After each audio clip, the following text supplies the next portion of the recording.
డెఫినెట్గా ఇక్కడ సౌత్కి ముఖ్యంగా భవిష్యత్తులో సౌత్ తమిళనాడు కావచ్చు, ఆంధ్రప్రదేశ్ కావచ్చు, తెలంగాణ కావచ్చు, కర్ణాటక స్టేట్స్ కావచ్చు, తమకు 75-80 సీట్లు అంటే ఎంపీ సీట్లు ఉన్నటువంటి దాంట్లో డెఫినెట్గా తెలంగాణకి అంటే 75-80 దాకా మంత్రి పదవులు ఉన్నాయి అంటే కేంద్ర కేబినెట్ లో. ఆ ప్రాతినిధ్యం తెలంగాణకు కూడా వస్తుంది. 2 లేదా 3 మంత్రి పదవులు వచ్చే అవకాశం తెలంగాణకు ఉంటే 10 సీట్లు గెలిస్తే కేంద్ర ప్రభుత్వం డెఫినెట్గా 2 లేదా 3 సీట్ల వరకు మంత్రి పదవులు అవకాశం ఇచ్చే అవకాశం ఉంటుంది. అందులో సీనియర్ నాయకులు కావచ్చు, ఈటల రాజేందర్ కావచ్చు, బండి సంజయ్ గారు లాంటి, కిషన్ రెడ్డి గారు కావచ్చు, లక్ష్మణ్ కావచ్చు, డికే అరుణ గారు కావచ్చు, అంటే వీళ్ళందరూ స్టాల్వర్డ్స్. తెలంగాణలో ఉన్న బీజేపీ నాయకులు కూడా చాలా అన్ని పాలనా రంగ యంత్రాంగంలో చాలా బలంగా ఉన్న వ్యక్తులు, అనుభవం ఉన్న వ్యక్తులు. సో ఇట్లాంటి వాళ్ళకి అవకాశాలు రావచ్చు అని నేను ఎక్స్పెక్ట్ చేస్తున్నా. వస్తే తెలంగాణ స్టేట్ కూడా మంచిది అది. అంటే రేపు కేంద్రం నుంచి ఫండ్స్ తేవాలన్నా, డెవలపింగ్ యాక్టివిటీ చేయాలన్నా ఇట్స్ ఎ గుడ్ సైన్. అయితే చివరగా మనం చూసినట్లయితే లేటెస్ట్ ట్రెండ్స్ ఒకసారి మనం చూసిన తర్వాత ఇంకో వేరే విషయం మాట్లాడదాము. ప్రస్తుతము ఎన్డీఏ కూటమి దాదాపు 292 సీట్ల ఆధిక్యంలో తెలుస్తుంది. అదేవిధంగా ఇండియా కూటమి 221-22 సీట్లలో ఆధిక్యంలో ఉన్నట్టు చాలా స్పష్టంగా తెలుస్తోంది. అదేవిధంగా అదర్స్ నాకు తెలిసి మిగతా సంబంధించినటువంటి అదర్స్ లిస్ట్ ఒకసారి చూద్దాం.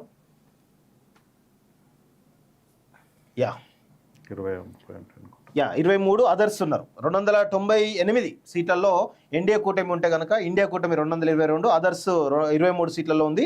అంటే ఇండివిజువల్గా అంటే పార్టీ పరంగా కాంగ్రెస్కి ఎంత, బీజేపీకి ఎంత, మిగతా పక్షాలకి ఎంత అనేది ఇంకా మనకు లేటెస్ట్ ట్రెండ్స్ రావాల్సిన అవసరం ఉంది. అదేవిధంగా ఒకసారి ఏపీకి సంబంధించినటువంటి దాంట్లో చూసినట్లయితే సర్వేలు అక్కడ 2 వర్గాలుగా విడిపోయింది. వాస్తవం చెప్పాలంటే సర్వే సంస్థలు ఎగ్జిట్ పోల్స్ ఎవరైతే ఉన్నాయో 2 వర్గాలుగా విడిపోయి, ఒకటేమో వైఎస్ఆర్సీపీకి అనుకూలంగా ఇచ్చారు, ఒక వైపేమో టీడీపీకి అనుకూలంగా ఇచ్చారు. దానిలో కీలకంగా నేను చూసినంత వరకు కేకే ఎగ్జిట్ పోల్స్, అదేవిధంగా ఆరామస్థాన్ ఎగ్జిట్ పోల్స్ పైన పెద్ద ఎత్తున చర్చ జరిగింది.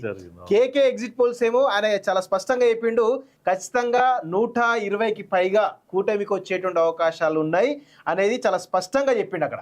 సో అదేవిధంగా 20కి తక్కువగా కేవలం వైఎస్ఆర్సీపీకి వస్తుందని చెప్పేసి కేకే అనే సర్వే సంస్థ చెప్పడం జరిగింది. అదేవిధంగా ఆరామస్థాన్ కూడా ఇందుకు భిన్నంగా ఆయన వైఎస్ఆర్సీపీకి దాదాపు 100కు పైగా వచ్చేటువంటి అవకాశాలు ఉన్నాయి, అసలు టీడీపీకి అసలే రావు అనేటువంటి దాంట్లో ఆయన ఛాలెంజ్ కూడా వేసిండు. సో ఆయన పైన చాలా పెద్ద ఎత్తున ట్రోల్స్ కూడా నడిచినాయి. సో కానీ ఇప్పుడు ట్రెండ్స్ చూస్తూ ఉంటే కేకే సర్వే సంస్థ గతంలో 2018లో కూడా 2019లో కూడా జగన్ 130-140 సీట్లు గెలుస్తాడు, ల్యాండ్ సైడ్ విక్టరీ అని చెప్పేసి ఆయన స్పష్టంగా అప్పుడు చెప్పిండు. ఇప్పుడు కూడా అదే గంట పద చెప్పిండు. సో ఆయన సర్వేస్ అనేది చాలా స్పష్టంగా కనబడుతోంది. ఇక్కడ దాదాపు 130కి పైగా, దాదాపు 125 టీడీపీ గెలుస్తూ ఉంటే, అదేవిధంగా 5 కమలం గెలుస్తూ ఉంది. జనసేన 18 సీట్లు, అంటే దాదాపు 150 సీట్లకు పైగా టీడీపీ గెలుస్తూ ఉంది, టీడీపీ కూటమి గెలుస్తూ ఉంది.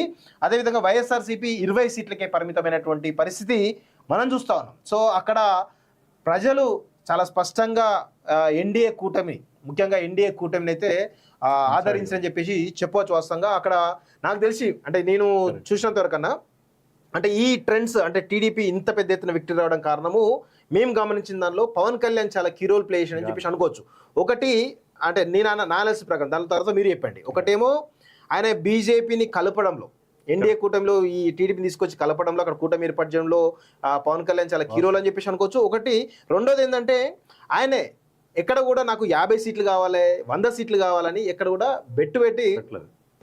వాస్తవంగా పట్టుబట్టలేదు. ఎన్ని ఇచ్చినా అన్ని తీసుకున్నాడు. కేవలం ఇక్కడ జగన్ ఓడిపోవాలి, ఇక్కడ మంచి ప్రభుత్వం రావాలనేటువంటి ఒక దాంట్లో ఆయన ఆలోచించి ఆ కూటమి రావడానికి చాలా స్పష్టంగా ఆయన కీ రోల్ ప్లే చేసి చెప్పేసి అనుకోవచ్చు వాస్తవంగా. సో మీ అనాలిసిస్లో ఇంకా ఇలాంటి అంటే అక్కడ మేజర్ కీ రోల్ ప్లే చేయడం గల కారణాలు ఏమై ఉండొచ్చు? చంద్రబాబు నాయుడు అనేది ఒక ముఖ్యమంత్రి, సక్సెస్ఫుల్ ముఖ్యమంత్రి. ఆంధ్రప్రదేశ్లో కొన్ని అంశాలలో తెలంగాణ ప్రజలు గారు వ్యక్తిగతంగా అలాంటి వాళ్ళు వ్యతిరేకించినప్పుడు కూడా is a successful chief minister అనేది, అడ్మినిస్ట్రేటర్ అనేది ఒక పేరు ఉంది.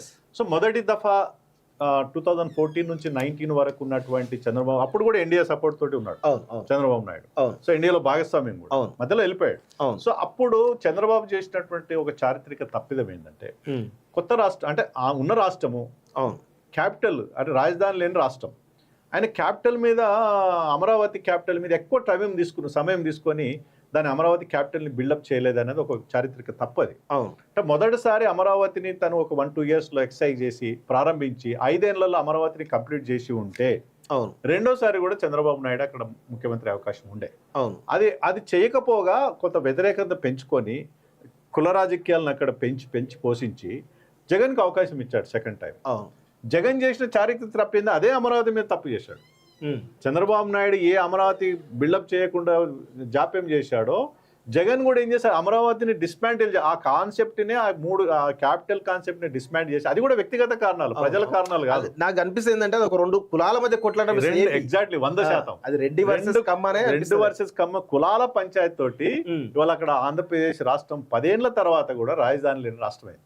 ప్రజలు ఇప్పుడు రియలైజేషన్ కి వచ్చారు, అరే మనకు హైదరాబాద్ 10 years అయిపోయింది, హైదరాబాద్ తో బంధం వచ్చినా పోయినా క్యాపిటల్ తోటి సంబంధం లేదు వాళ్ళ. సో ఆ బాధ నిజంగా ఆంధ్ర ప్రాంత ప్రజల్లో ఎవరిని కదిలించినా మాకు దిక్కు లేదు క్యాపిటల్, ఒకసారి వైజాగ్ అంటారు, ఒకసారి విజయవాడ అంటారు, ఒకసారి కడప అంటారు, ఇదేంది పాలన అనేది జగన్ మీద తీవ్రమైన వ్యతిరేకత వచ్చింది. క్యాపిటల్ లేకపోతే ఏ ప్రభుత్వానికైనా ఏ రాష్ట్రానికైనా క్యాపిటల్ అనేది రాజధాని అనేది గుండెకాయ లాంటిది. ఆ గుండెనే నువ్వు సరిగా చూకపోతే ఏమవుతుంది? ఇప్పుడు జగన్ చేసిన చారిత్రక మిస్టేక్ కూడా కదా, రైట్ ఆర్ రాంగ్. ఒకవేళ వైజాగ్ వైజాగ్ ని ఆల్మోస్ట్ బిల్డప్ చేయాల్సి ఉండే, ప్రజలు కూడా అరే యాక్సెప్ట్ చేసేవాళ్ళు. అటు నాన్సి ఇటు నాన్సి అని చెప్పి మీరు కులాల పంచాయతీలో మీరు చెప్పినట్టు కులాల పంచాయతీ తీసుకొచ్చి ఒక వర్గానికి వ్యతిరేకంగా మాత్రమే పాలన కొనసాగించడం ద్వారా ప్రజలు ఇవాళ రియలైజ్ అయ్యి ఇట్లాంటి నాయకుడు మాకు వద్దు. ఫ్రీ బీస్ ఎన్ని ఇచ్చినా, నేను ఉచిత పథకాలు ఎన్ని ఇంతకుముందు మనం మాట్లాడే ఆ చైతన్యం ఆంధ్ర ప్రాంత ప్రజలకు కూడా ఉంది, ఎవరింట్లోకి వెళ్ళి ఇవ్వరు.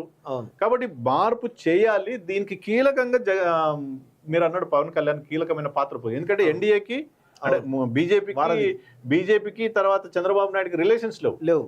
ఎందుకంటే 2019లో ఈ దేశంలో తిట్టినోడు చంద్రబాబు నాయుడు మోడీ గారిని, అంటే ఘోరమైన మాటలు తిట్టినోడు, వ్యక్తిగతంగా దూషించినోడు దూరం అయ్యాడు. ఆయన నష్టపోయి ఆయన కూడా రియలైజ్ అయ్యాడు, నేను ఎన్డీఏ అంటే మొదటి నుంచి కూడా చంద్రబాబు నాయుడు ఎన్డీఏ తోటి ఉన్నాడు, భారతీయ కాంగ్రెస్ తోటి ఎన్నడూ లేడు. అంటే వాజ్పేయి గవర్నమెంట్ లో కావచ్చు, లేదా మొదటిసారి ఎన్డీఏ గవర్నమెంట్ కావచ్చు, మోడీ గారి గవర్నమెంట్ కావచ్చు, ఎన్డీఏ తోటి ఉన్నాడు. తను కూడా రియలైజ్ చేసినాడు, నేను బీజేపీకి దూరమై నేను నష్టపోయినా అవసరం అని చాలా ప్రయత్నం చేశారు. అప్పుడు పవన్ కళ్యాణ్ ద్వారా ఎన్డీఏకి అటాచ్మెంట్ చేయడం ద్వారా వాళ్ళ రిజల్ట్స్ చాలా పాజిటివ్ గా అత్యంత బెనిఫిట్ పొంది వాళ్ళ చంద్రబాబు నాయుడే. ఇది ఈ కూటమి ద్వారా ఎన్డీఏలో రావడం ద్వారా మళ్ళీ అక్కడ ముఖ్యమంత్రి కాబోతున్నాడు. పవన్ కళ్యాణ్ కూడా చాలా కీ రోల్ పోషించారు. అక్కడ ఒక బెల్ట్ లో కాపులు ఉంటారు, కాపులు is deciding factor. East west కావచ్చు కొన్ని ప్రాంతాల్లో వాళ్ళు గతంలో జగన్ తోటి ఉన్నారు. ఆ జగన్ కి వాళ్ళ వ్యతిరేకత ఉండాలంటే ప్రత్యామ్నాయం స్వతహాగా చంద్రబాబు నాయుడు టీడీపీ మీద కాపులు ఉండరు, వ్యతిరేకత ఉంటుంది. ఉన్నటువంటి డివిజన్ ఉంది అక్కడ. పవన్ కళ్యాణ్ అంటాడు ఆ గ్యాప్ ని పూరించి ఒక బ్రిడ్జ్ ఏర్పాటు చేసి కాపులందరినీ గంపగుత్తగా కూటమి వైపు మళ్లించే ప్రయత్నం చేసినందుకు వల్ల రిజల్ట్ చాలా స్పష్టంగా ఎన్డీఏ కూటమికి అక్కడ కూటమికి అనుకూలమైన వాతావరణం ఉంది. ఏదైనా ఆంధ్ర ప్రాంత ప్రజలు మొదటిసారే రియలైజ్ అయ్యి మనం 10 ఏళ్ళు భరించినాం ఇక్కడ తెలంగాణ ప్రాంత ప్రజలు టీఆర్కి సెకండ్ టైం కూడా అవకాశం ఇచ్చారు. కానీ అక్కడ ఒకేసారి జగన్ కి అవకాశం ఇచ్చి వాళ్ళ తిరస్కారానికి ఆల్మోస్ట్ మ్యాసివ్ విక్టరీ అక్కడ. అంటే 20-25 సీట్లకు మాత్రమే వైఎస్ఆర్సీపీ పరిమితం అయ్యేటట్లుంది. మాకు ఎన్డీఏ కూడా 20 సీట్లు, సింగిల్ లార్జెస్ట్ పార్టీ అవుతుంది తెలుగుదేశం పార్టీ అండ్ వైఎస్ఆర్సీపీ పవన్ కళ్యాణ్. ఉత్తరప్రదేశ్ లో అన్ని కూడా ఇప్పుడు తెలంగాణలో ఏపీలో కవర్ అయినట్టు. అంటే ఒకప్పుడు మాకు జగన్ ఎన్డీఏలో లేకున్నా ఆయన ఏ కారణం చేతనైనా మాతో ఉన్నాడు. 25 సీట్లకు 25 సీట్లు మాకు మద్దతు, అనేక పార్లమెంట్ లో బిల్లులు అన్నిటి మద్దతు. జగన్ మాతో దూరం కాలే. But at the same time Andhra Pradesh లో ఎవరు గెలిచినా అది ఎన్డీఏకి అనుకూలమైనటువంటి తీర్పుగా మనం చూసుకోవచ్చు. డెఫినెట్ గా ఈ ట్రెండ్ అనేది అంటే కొంత ఎన్డీఏ గవర్నమెంట్ కి కొంత పాజిటివ్ సెన్స్ ఆంధ్రప్రదేశ్ లో నిలదొక్కుకోవడం అనేది చాలా చాలా ఇంపార్టెంట్ పాయింట్. అది it's a good sign. So ఒకసారి చివరగా తెలంగాణలో విషయానికి వచ్చినట్లయితే ఒకసారి మనము ట్రెండ్స్ చూసినట్లయితే కాంగ్రెస్ పార్టీ 7 ఉన్నట్టు తెలుస్తూ ఉంది ఆధిక్యంలో, అదేవిధంగా భారతీయ జనతా పార్టీ 8 ఆధిక్యంలో ఉన్నట్టు తెలుస్తూ ఉంది. బీఆర్ఎస్ పార్టీ కూడా 1 ఆధిక్యంలోకి వచ్చినట్టు తెలుస్తూ ఉంది. అదేవిధంగా ఎంఐఎం 1 లీడ్లో ఎట్లా ఉండే అవకాశం ఉంది. సో అసలు బీఆర్ఎస్ పార్టీ ఆధిక్యంలో ఉన్నటువంటి సీట్ నాకు తెలిసి అయితే నాకు మెదక్ ఒకటే ఉంటుంది. మెదక్ ఒకటే, అది కూడా పార్లమెంట్లో